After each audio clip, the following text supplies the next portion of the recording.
Well, good morning. Um, my name's Ed Mysogland. I'm the managing partner here at Indiana Business Advisors, and one of the things that we consistently get asked, and it's more of a frequently asked questions uh, webinar. We, w These are the normal questions that we always get asked, and so we thought, well, you know what? Why don't we just do it in one full swoop? Let everybody ask the questions that they have, and we'll combine them and make a list of questions uh, from the guys that just the feedback that they're receiving and the questions that they're getting. So we're having a little bit of a technical difficulty getting Dick on, but that's okay. We're just about there with him. So as far as housekeeping, a couple things I want to make you aware of. The first thing is um, that I'm supposed to stop sharing my screen. One second.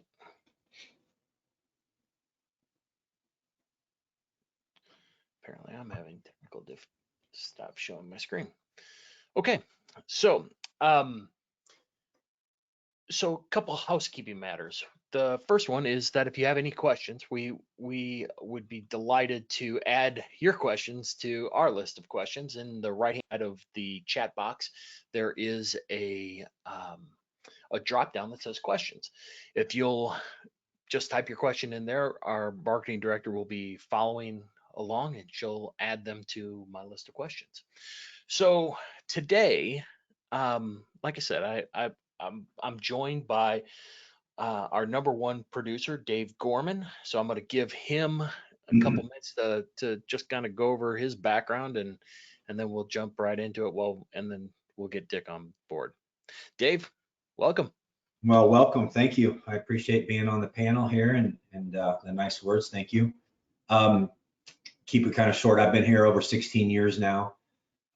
Before that, I owned a mortgage company. I was a mortgage broker and had my own company. And as rates started to increase and so on, I decided I'd take a look at IBA. And 16 years later, here I am. So happy to be on the panel today, and hopefully we can answer some questions for everybody. Well, we're glad you're here. I'll pinch it for Dick while we're fighting the technology. So Dick Hester, boy, he's the original founder of the company. He's been doing this profession for over 40 years.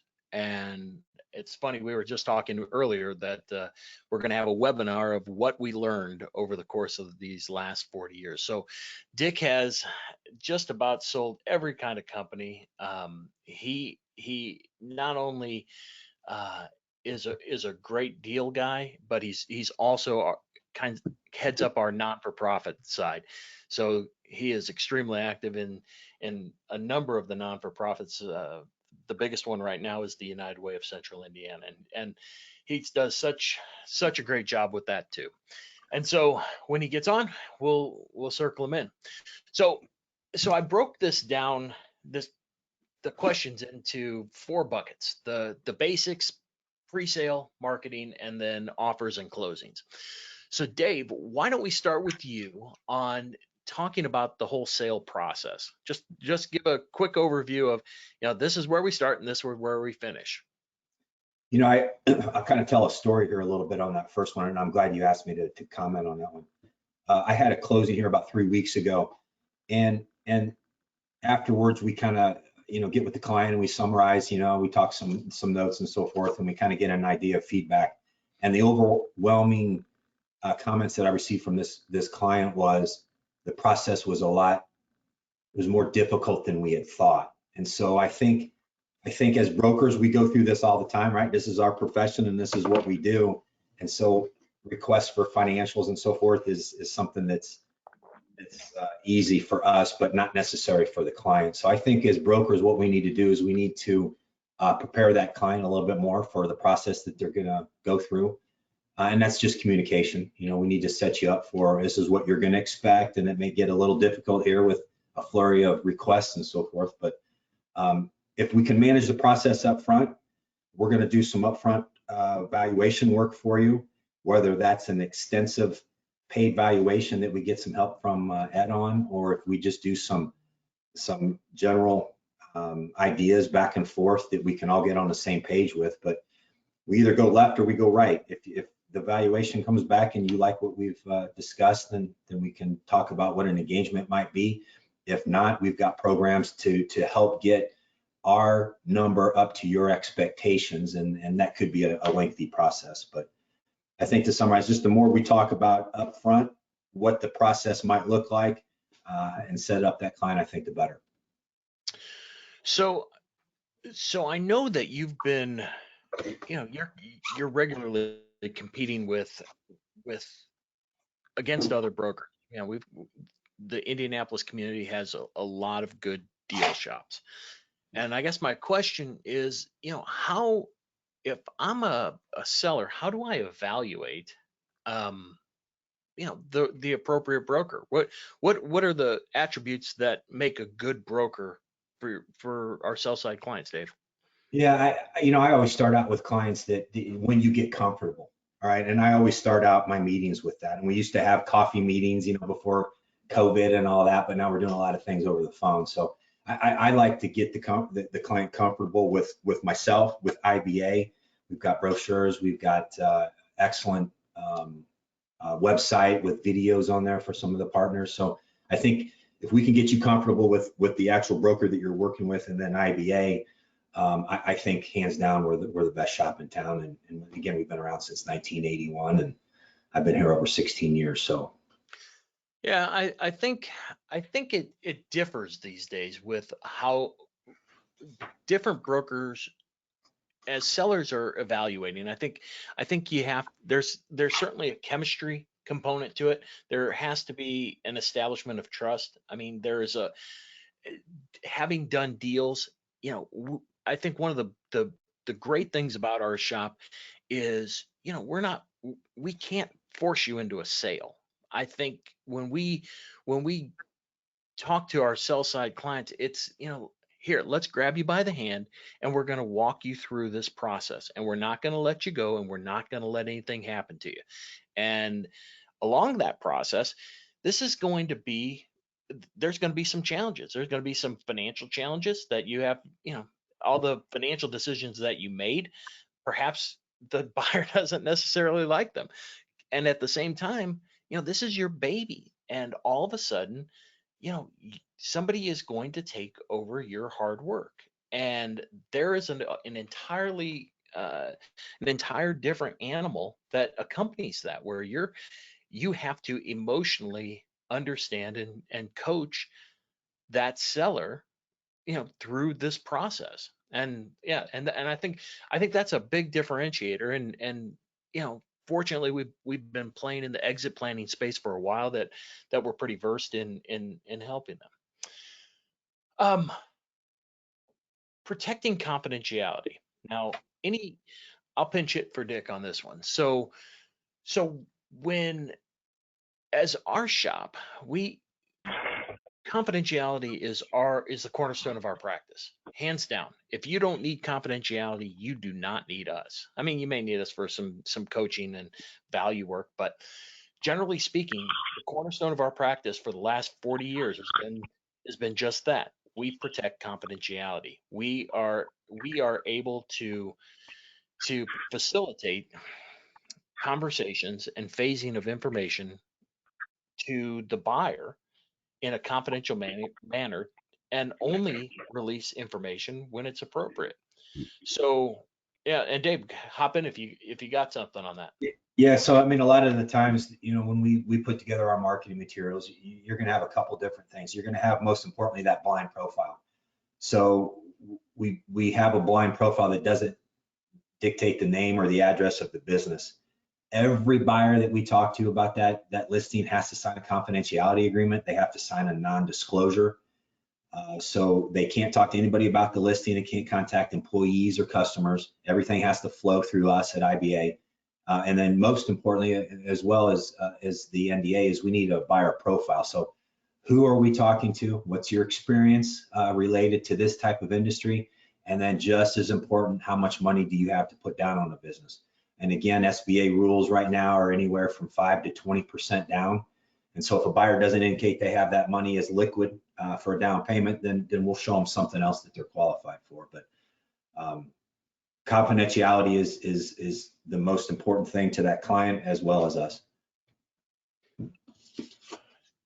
So what determines the broker I will work with? That's an interesting one. So I'll take it. When it comes, so we've got a number of different paths into the office. So we've got our digital marketing, we've got, direct mail, we've got different channels that come in.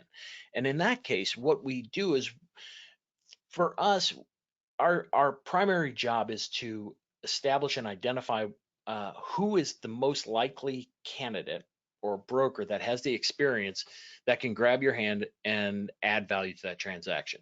Just by virtue of, you were the next guy in line, it's just not like that. Our job is to put the best person on the deal. So I say that, but the funny thing is about 80% of our practice is all referral. So you do deals somehow manage to get into your lap. So I hope that You're basically talking about anything that comes in with a pay per click or something that our website, right? 80%. Make your computer easier to use. That might be Dick. I don't know. I wanted to comment on that. So yeah, when the lead comes in, you're very good about, hey, what size is the business, right? Do we need to give it, if it's a larger size, to a more experienced broker, or, if the industry that client is calling in on is something we've sold in the past, you're very good about providing that lead to somebody that's got experience in that industry. Yeah. While I'm trying to get Dick on the panel here, will you mind taking what are the fees associated with working with a broker? Yeah, I'll take that one and the next one as well. So one of the questions that always comes up is, how long is it going to take? And so on average, right, it's 7 to 9 months. That's our typical answer. But depending on the business, and we've seen this kind of shift a little bit in COVID, to where businesses are wanting to be that all-encompassing one-stop shop. And so we're seeing that a lot of home related businesses, service type businesses, they're looking for something else to add to their portfolio. So depending on the type of business, right, it just depends, but 7 to 9 months is on average. If you've got something that is trending upward with cash flow and revenue, it's in a niche market, sooner. An example that I had here, I had a listing on a garage door business. Within 6 days, I had a full price offer. So again, that's a niche that's thriving during COVID, and I found the right buyer that's looking to add on. It's a perfect one. Fees range all over the place, for standard listings and so forth. So I might table that one until we can get a specific type of business and so forth. But each individual broker can talk with that about the buyer, the seller. So Dick has joined us by phone. Dick, are you able to connect now? I am, and can you hear me okay? We can hear you fine. Glad you can join us. This is much better for the audience because you and Dave are both younger and better looking than me anyway. So I'm happy to join by phone. Excellent. So where we are at is right now, do you sell fractional interests in businesses? And I'll take that one. The answer is no. And by the way, if anybody happens to be selling fractional interests in businesses at our level, it should raise some eyebrows, because number one, you have to be registered. You have to have a securities license in order to do that, and you should be registered with FINRA. So no, we don't sell fractional interest. Now, there are times where through the evolution of the deal that perhaps it changes, but we do not go into a deal with the intent of selling a fractional interest. All right. Dave, since you've been talking so much, I'm going to throw this one to Dick. So why a sole and exclusive? Why can't we work with other brokers, and why can't the business owners list with other people? Well, thanks, Ed. And part of what you talked about a minute ago plays right into this. It's really all about confidentiality, number one. It's so much different selling a business than it is a piece of property. A piece of property, you want everybody in the world to know it's for sale. With the business, you don't want everyone to know it's for sale. So keeping it confidential. When you're working with a sole and exclusive situation, it's just important that you know that you have a relationship and confidence in that broker and in that broker's office, because you're really working with multiple brokers. I mean, in our office, one of us will be the lead broker. I mean, we're the one that has the contact with you, but you've got 14, 15 other people that'll be helping sell your business at the same time.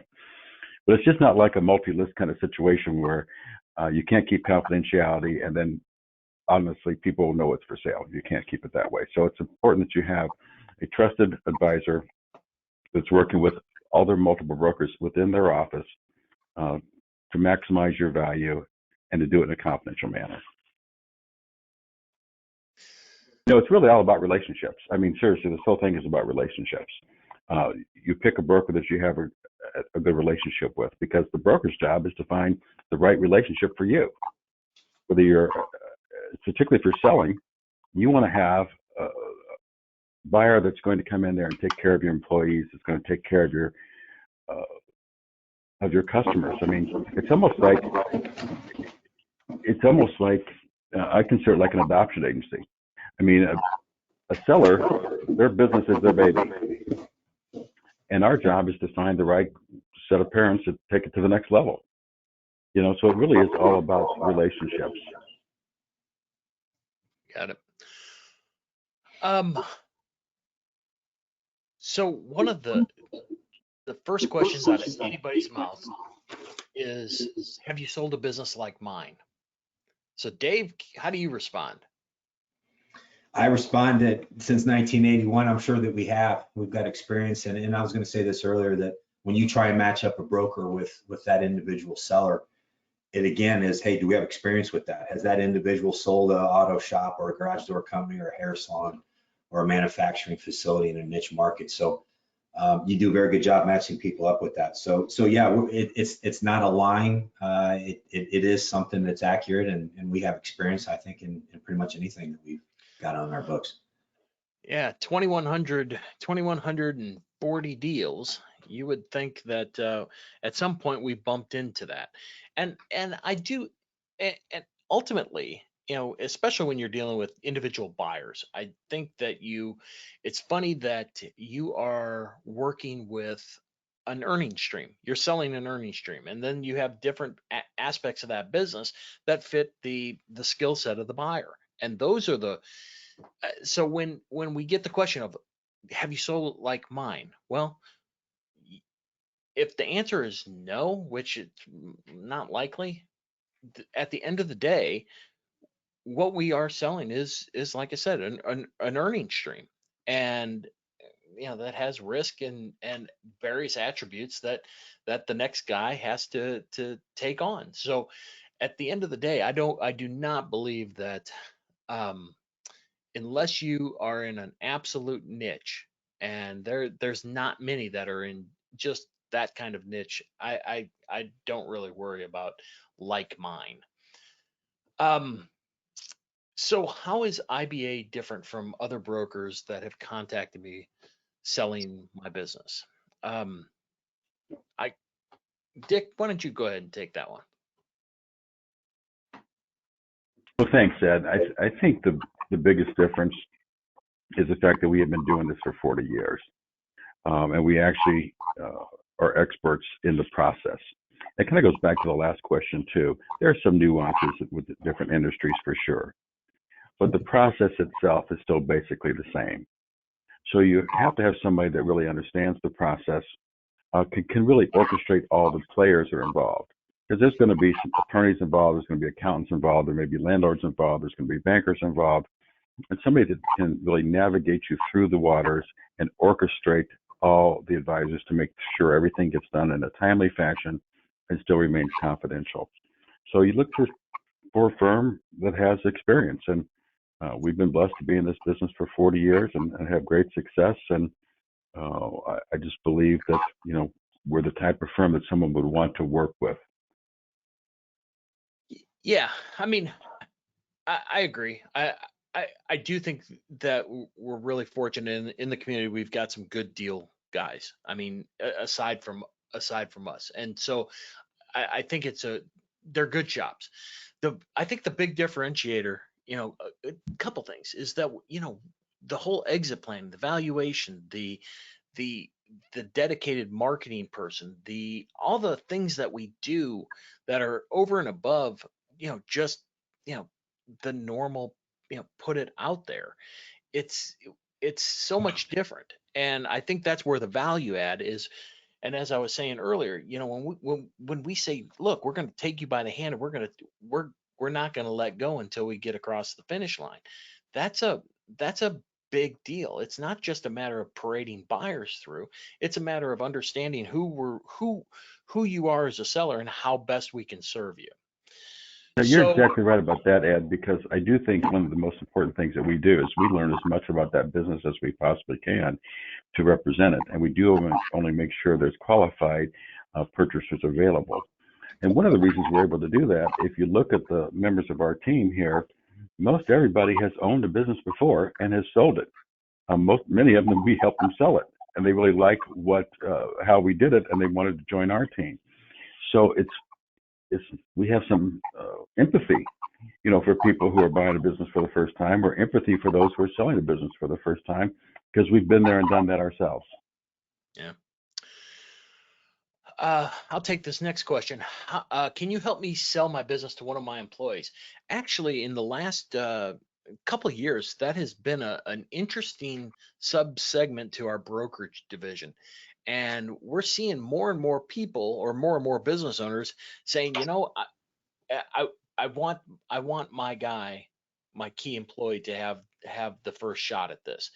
And we've come alongside them and took them through the process, talked to our lending relationships, and did everything we could to make sure that if that guy is able to, or that woman that is able to get into the driver's seat, we want to make sure that they are able to do it. So yes, we can help sell the business to one employee or lots of employees. Okay, so moving on, I'll take these next two because it has to do with valuation. So what's the valuation process, and how do you determine the value of my business?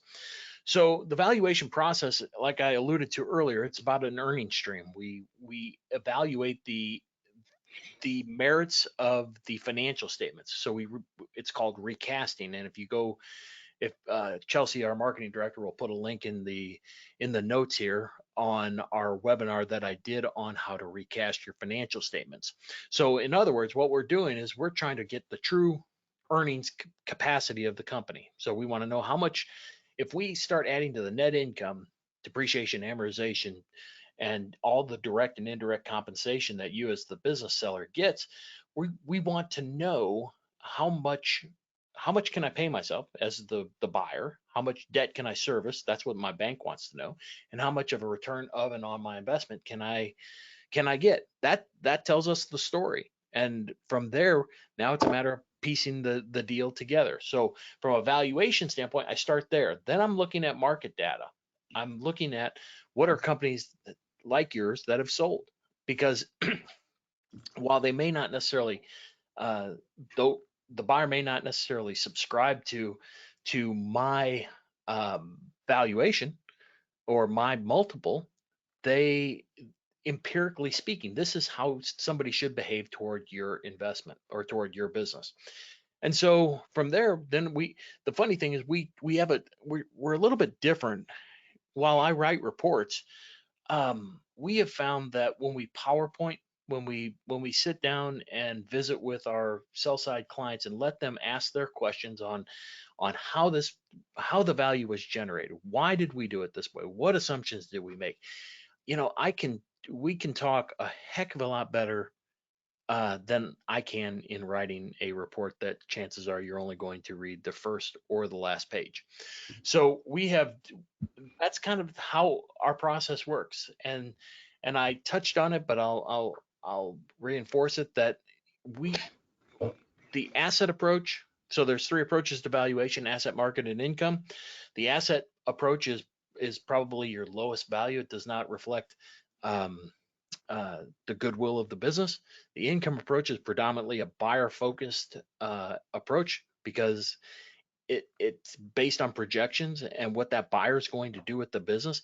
It's hard for me as an appraiser to determine whether or not my projections are what the buyer would be seeing also.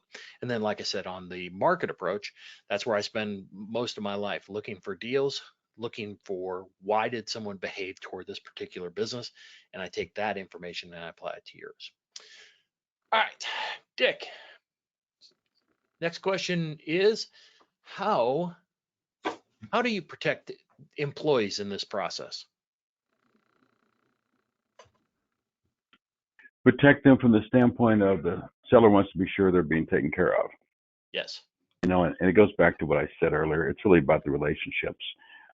Our job is to find the right buyer. It's the match. It's all about the match when it comes to this process, to find the right match. And, I'm sure you've talked about this, but sometimes that match is immediate because we've been in business so long. We have a backlog of qualified buyers. Other times it takes longer. It may take a year or more to find the right match.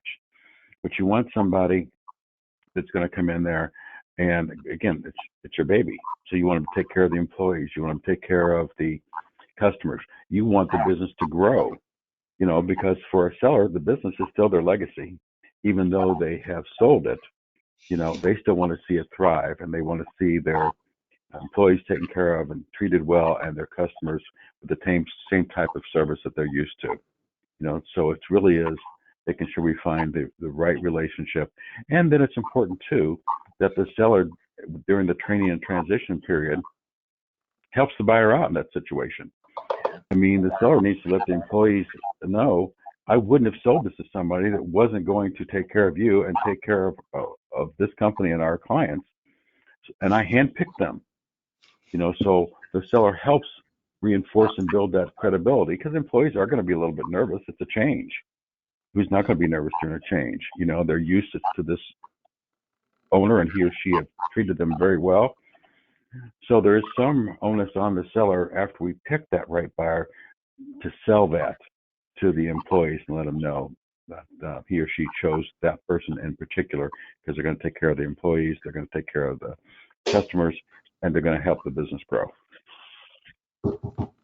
Yeah, and I think we see that a lot, that the highest price may not be the best buyer, and we've seen a lot of sellers over the years that have acted in, and rightly so. I mean, business owners, oh my gosh, just good people, and no better, it's no better reflection is when they make a financial decision that is going to benefit all of them, not just necessarily the owner. So at any rate, okay, I got a follow-up question from on the valuation thing. So when I get a question in the chat, I will insert it here. So are there any brokerage models I should be cautious about? For example, if a group wants to charge $25,000 to do a business valuation and market the business with a multi-year engagement agreement, is this normal? No. This has been going on for 30 years. There are shops out there that is, basically they're a valuation shop. I'm not very familiar with too many, they get the enormous valuation fee and then you never hear about them. Now some have models where you pay this fee and then they then they farm it out to an outfit like us. Now we don't have any relationships with anyone like that, but they farm it out to someone with boots on the ground in the immediate area that can service the client. And then we're forced, and this is the real challenge, is we're forced to contend with the value that they've assigned.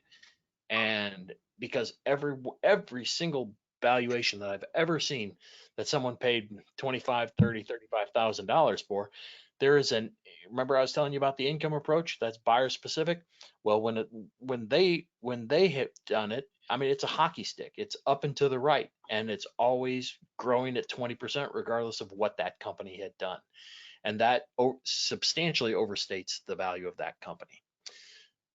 So, yeah, always be sensitive to who's number one, who's doing the valuation and who is going to represent you, either locally or who is your point person. If it's somebody, 4 states away, it may or may not be such a hot idea. Okay. Ed, can I comment Yeah. on that too? Sure. Just because we've had that before, where one of these companies has approached us and said, hey, we've got the valuation, we've got the package together, we can't sell it. Can you help? And again, if certain companies, this might be the right route for them. But from my experience of doing this 40 years, if somebody wants most of their money up front and you don't have clear expectations of how they're going to sell this, and you don't have accountability mechanisms in place to make sure they're performing for you. And that's one of the things I like about our shops and other shops like us. We have a nominal fee up front. That's basically for some valuation work or marketing work. We get paid when the seller gets paid, as a percentage. And I think that's just, it may be old school, but to me, I still think that's important. It's the same when some shops want to charge a monthly retainer. Well, again, what are you going to get for that monthly retainer? And how are you going to hold them accountable to that? So, again, it goes back to the relationship. Find a broker where you have mutually agreed upon expectations. You can work together. It makes sense. You can hold each other accountable. I want my clients to hold me accountable because I'm going to hold them accountable to what they've told me. So I think it might be right for some people, but in my experience, it's not right for the majority. Yeah, agreed. All right, Dave, I got I have an audible, and then I have two off of the original questions. So the audible is, do some brokerage shops do a better job than others of filtering out non-qualified buyers? So I believe so. Yeah. So that goes back to what I described earlier. When we have a buyer that's inquired on a business, regardless of the business, they have to fill out those two forms, the confidentiality agreement, which we've talked about, but just as important as that is that buyer profile. So again, I need to know who that buyer is and how much money they have to put down on a business. And again, if they're not qualified financially with that 10 or 20 or 5% down, we've got close to 100 businesses for sale. So we'll shift to something else that they're qualified for. But the other thing that comes back is what we do a lot is what's your past experience? What do you do currently for a job? Sometimes we get somebody that may be in the same industry and we're like, wait a minute, you work for a competitor. Let's pause this for a second. Let's call the seller. Hey, so-and-so would like information about your business. They work for a competitor. Is this okay to share or not? And so that's an extra layer that we'll do, and all of the brokers will do that. Anytime somebody is synergistic or a competitor, let's just pick up the phone and call the seller and make sure we're okay to provide information. yeah, The other thing I would add to that, Ed and Dave, is, and I agree with you 100%, Dave, our client is the seller. That's our fiduciary relationship. But we also have an equal ethical obligation to a buyer. And the worst thing a broker could do for a buyer, after you've interviewed them and you've got all the information and you know their skill base and their capabilities, is to get their hopes up to buy something that they can't. That's not fair to them. So that's the other thing that's important in this whole equation. We got to get the qualified buyer for the seller. At the same time, you can't get the buyer's hopes up that he or she can buy something that they can't afford. So that's an important piece to this whole puzzle, I think. so Dave, A couple marketing questions, and for you, for our audience, just so you're aware that here in the next couple, I don't know if it's going to happen next month or the month after, but we're going to devote a webinar to just that. Our marketing director will be on and talk about all the places, all the marketing that we do in order to effectively and confidentially expose our sell side clients to the market. So, but Dave can give a high level overview of our marketing strategy for most businesses. Yeah, and that goes back again to how we confidentially market a business, right? So let me move this around here real quick. So we will work with that business owner on the marketing materials. And the first one that we have is a confidential business profile. It's a blind profile about the business. It does not disclose the name. It does not disclose the address. So, but it's got to be descriptive enough to where a buyer can read that and get interest and enough to where they contact us. So again, that's a blind profile. And we always say that, Mr. Business Owner, you have to act like this blind profile is going to end up in the hands of your employee or a customer. And if they read this, they cannot determine that it's your business. All right. So that's key, right? So anything that we advertise, we will go over with that business owner and we will get their approval on anything that we advertise on. And then once the buyer has filled out that buyer profile, the confidentiality agreement, we've done a little bit of vetting on that client, then we can provide them with the full marketing booklet, which is the 15 pages of history, background, profile, a synopsis of financials, and so on. And so the key though is upfront. Again, just like when we're prepping that client for the process to go through selling your business, same thing with a buyer. We've got to vet them for who they are, how much money they have, and then stress to them the confidential nature of this process.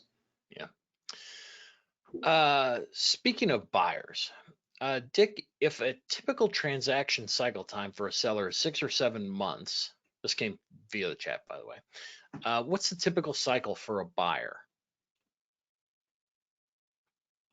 You know, you're the data guy and statistics guy, and you come up with statistics. The bottom line is it's just an average.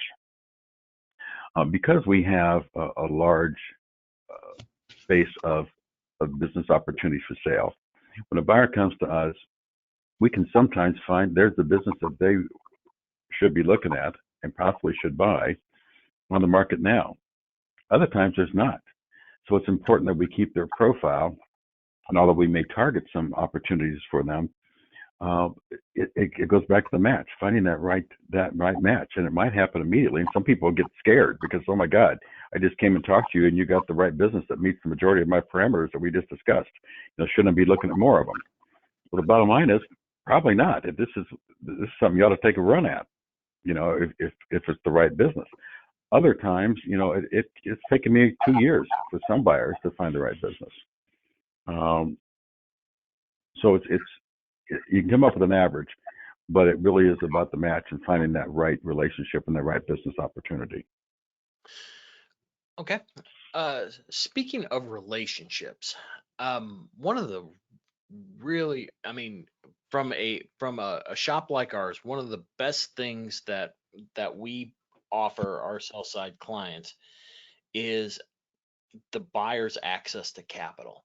And we've got some of the best banking relationships in gotta be anywhere. And we are so fortunate to have a lot of them. So Dick, can you talk a little bit about the whole financing and how we help the buyer get capital in order to acquire our sell side clients' businesses? Sure, and you're exactly right, Eddie. We have a lot of banking relationships. And the key is two things. Number one, trying to identify what's the best banking relationship. Is it a pure SBA lender, you know, that we go to? Or is it a bank with an SBA department that offers retail services? Because some people don't really need the retail services, or if they do, it's nominal, and they might be better off with a pure SBA lender. They may have and let's face it, we know which banks are doing deals and which aren't, you know, because we've been around so long. And if a buyer comes to me and they have a relationship with an existing bank, I want to work with that bank. But at the same time, point two is it ought to be competitive. I want to get that financing package out to a number of lenders to see who is really interested in working with that buyer, who we can get the best rate and the best terms with. And I know we've had other webinars that I hope people on the call have participated in. But there's just some phenomenal SBA financing out there now that certainly can't last forever, to be honest. It's as good as I've seen it probably in many, many years. Yeah. But it's important that we look for the best financing. Who's the best bank? What kind of relationship do you need? Is it a pure SBA lender? Is the bank with more retail services? And get some competition going between the banks to see who can give us the best rate and the best terms. And the lenders actually prefer when a buyer has matched up with a broker. The front end and how we prep the materials and how we deliver it to the lender is just it's a smoother process. So the top lenders do prefer that a buyer is already matched up with a qualified lender.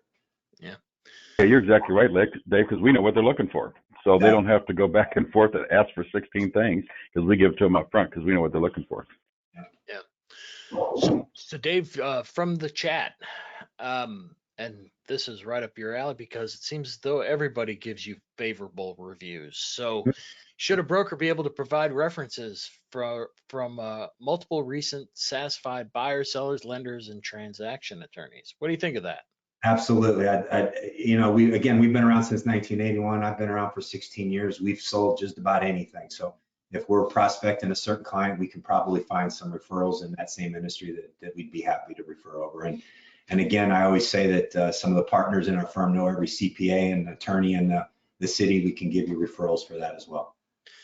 Yeah, the funny thing is, and I never believed it, and this is early on in the career when either Dick or our other founder Larry Metzing, the funny thing what they would say is, just go talk to your banker, attorney, or accountant. We'll live by whatever they said. Not here, go call these people. Just go talk to any of them. And it always shook out that someone always knew us. And again, and having done this for so long, we'll live by what anybody says about us, period. End of story. I hope, I have to believe that just by virtue of the number of deals that we've done, that we have had a lot of satisfied folks and have done good work by them. All right. I'm checking the chat. If you do have any additional questions, I've been able to keep up. Dave, any parting thoughts for how to work with a broker? I would just say that, communication is key, right? It's communication with everything. So I think the more we can communicate how the process might flow, just to set up that upfront expectation, I think the more you can do that, the easier the process is going to go. And then you've hired us for a reason, so let us kind of steer that ship through closing, and we'll try and make it as easy as we can. Yeah, and I think you touched upon it, and I do think we do a really good job of being transparent about this whole process. We want to partner with you. The best person to sell your business is the business owner. They are able to, they know the ins and outs. We can line buyers up all day long, but at the end of the day, there has to be a trust that's established between buyer and seller. They have to be, or it has to happen. Because again, it's small business. There's so many disadvantages that a small business has that many of the larger counterparts, they don't have that same challenge. We don't have audited financial statements. We don't have a team of financial advisors that are constantly poring over the books. We don't have quality of earnings. We don't have all these things that enable you to have assurances like you would in the stock market. So it's so that's what I mean. I think like I said, we do a real good job of being transparent, helping our clients move from point A to point B, and they understand the process. They may not always like it, but they do understand it. All right, Dick, founding father, I'll give you the last word. So let's talk about that. What advice do you have your parting advice for sellers working with a broker. Well, obviously you and Dave have done a great job, and the whole idea of the relationship, mutual expectations, communication, the broker providing guidance throughout the process. And I say throughout the process because I know one of the important things we do the first time the seller and buyer get together and we facilitate that meeting, we always want to talk to the seller or our client afterwards and say, give them some feedback about, maybe how they could present things a little bit better or differently the next time. So it's a constant kind of guidance and feedback and throughout the transaction and process. Let's face it, we are in an age of expertise. And for a seller, one of their most valuable assets, maybe their most valuable assets on their personal balance sheet, is their business. So it's a valuable asset in addition to the emotional tie of it being their legacy and their baby that I talked about earlier. So it's just kind of like if I look at the medical world, financial world, you go to somebody that has experience and does that every day. You just don't try to do it yourself. Somebody has a successful track record. I've used myself as an example. Obviously, I have a real estate license because some of our clients, they have real estate. They're involved with the sale and they want to sell the real estate with the business. Or other times they want to become a landlord and do a long-term lease with maybe an option to buy or right of first refusal down the road. So I have a real estate license. I've never sold a house or bought a house in my life. My wife and I always use somebody that's an expert in that particular area and does it every day. So I think that's one of the things that's important as we look at the world we live in of expertise. Make sure that you go to somebody that does this every day, that you have confidence in, that you can have a relationship with, and have a relationship with them even afterwards. I mean, it's amazing to me over the years. I mean, I still have some clients, people that bought a business, and they'll still send me their annual financial statement just to show me how much the business has grown. So it's one of those things I think is important that relationship doesn't just stop, right when the sale's completed either. The buyer may have other questions, the seller may have some thoughts or some concerns, and having that ongoing relationship is important. But go with an expert, just like you do with any doctor that you go to, any financial advisor, stockbroker that you go to. This is a valuable asset. It's your baby, it's your legacy. Work with somebody that you can trust that does it every day. Yeah. Dick, I got somebody that came in right at the wire. So your parting thought, we're going to have to add to it. So what's the biggest impediments to the buyer closing the deal?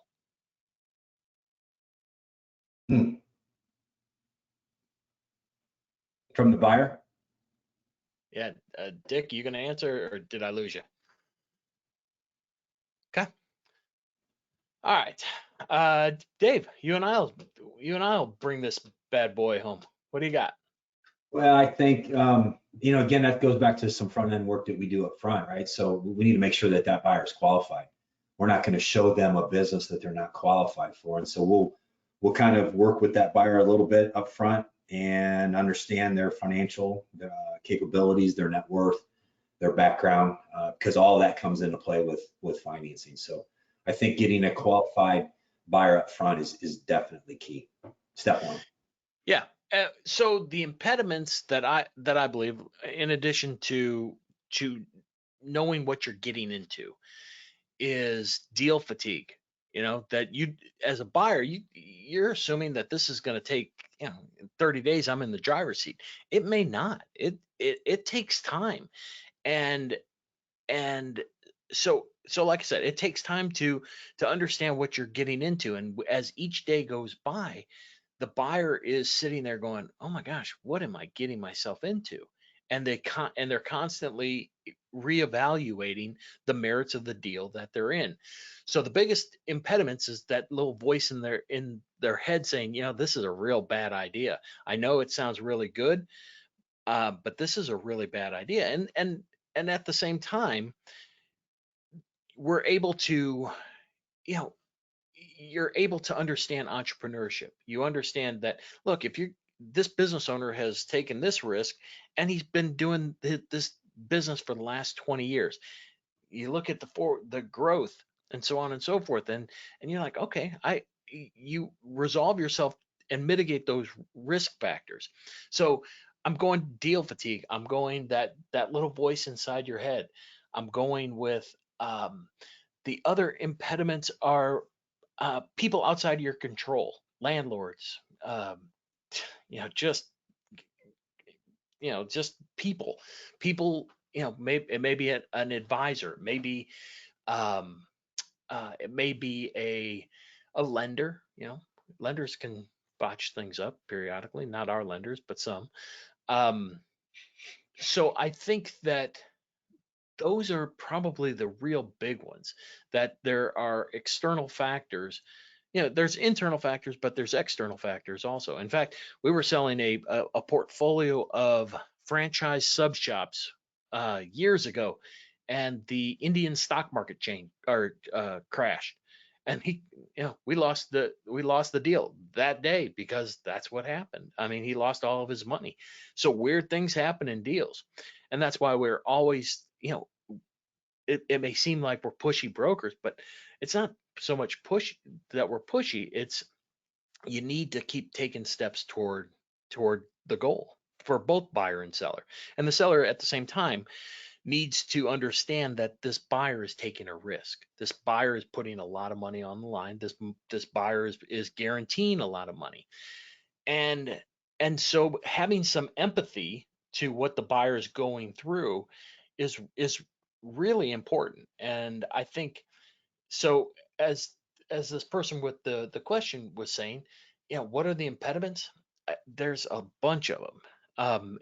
And that's where I always tell everybody, we earn our fee. It's not just finding the buyer, it's from offer to close. That's how we earn our fee, because we're about 70% of our job happens after we get the buyer and after we get the offer. So I hope that answers your question. I'll do a double check. All right. I think that's it for our questions. So, I'm sorry you didn't get to see Dick's face. He's we've been facing some technical challenges over here. So I do appreciate Dick being on, and like I said, he'll be on for our 40th anniversary webinar. Dave, it's always a pleasure to have you on, and I hope for your continued success. You do a great job, and I'm glad you finally decided to take the plunge and jump on this webinar with me. There we go. Well, I'm happy to be here, and anytime we have any questions from anybody, we're happy to answer. Yeah, so I'm gonna go ahead and wrap this up. So we will send out the recording and any kind of notes that Chelsea may or may not have taken. Those will be included, and they should be out within the day. So again, if we can ever be of any resource, we will let you know well in advance when we have to turn on the meter. But we are so super generous with the information that we have, and we want you to be successful. So anything that we can do, you know where to find us. Thanks so much for joining us, and we'll see you next time.